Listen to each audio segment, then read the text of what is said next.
Assalamualaikum warahmatullahi wabarakatuh. Saya mahasiswi Sekolah Tinggi Agama Islam Ma'arif Jambi, Prodi Pendidikan Agama Islam semester 3 Malam. Di sini saya akan memaparkan mengenai materi filsafat pendidikan Islam yang berjudul Etika Keilmuan dalam Filsafat Pendidikan Islam. Pemaparan yang pertama yaitu tentang pengertian etika keilmuan. Etika keilmuan berasal dari bahasa Yunani kuno, yaitu etikos, yang berarti timbul dari kebiasaan. Adalah sebuah sesuatu yang dimana dan bagaimana cabang utama filsafat yang mempelajari nilai atau kualitas yang menjadi studi mengenai standar dan penilaian moral. Etika menurut bahasa adalah suatu kumpulan pengetahuan mengenai penilaian terhadap perbuatan-perbuatan manusia.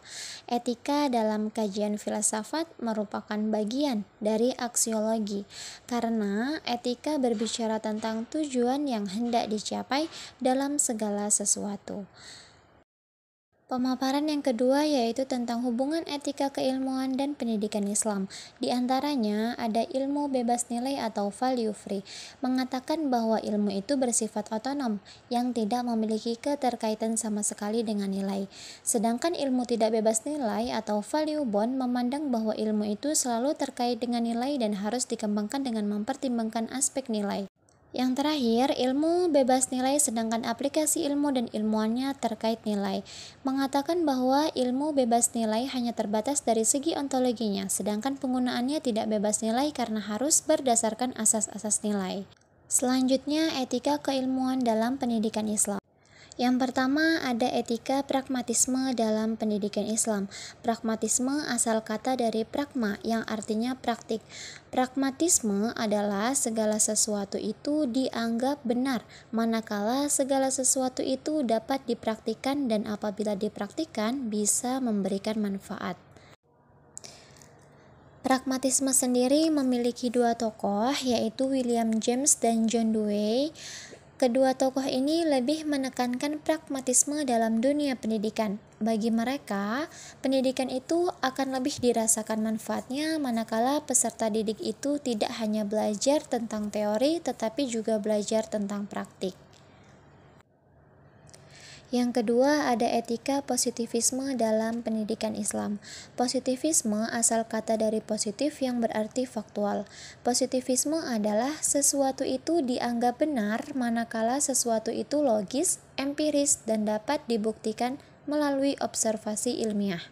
Ciri penting dari positivisme adalah segala sesuatu itu harus terukur dengan pasti. Yang terakhir, ada etika keilmuan pada zaman Renaissance dan humanisme. Masa Renaissance adalah masa yang menjembatani antara masa abad pertengahan dengan abad modern di barat.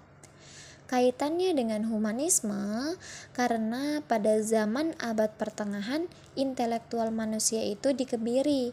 Maka dari itu, pada masa kebangkitan, mereka mengangkat tema humanisme.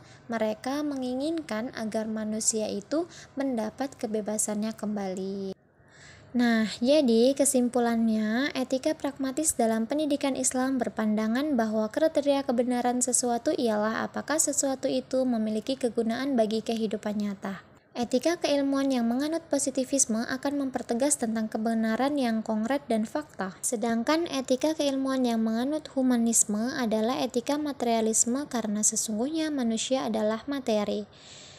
Saran sebaiknya bagi para pendidik mengerti bagaimana etika keilmuan dalam dunia pendidikan Islam. Tidak hanya sekedar mengerti, tetapi juga bisa mempraktikkan dalam dunia pendidikan, karena pendidikan yang baik dan benar dan berkualitas akan memunculkan individu-individu yang beradab. Dengan begitu terciptanya kehidupan sosial yang bermoral. Sekian pemaparan materi dari saya, mohon maaf apabila ada salah kata dalam penyampaian. Saya akhiri, wallahul muwafiq ila aqwamut thoriq. Wassalamualaikum warahmatullahi wabarakatuh.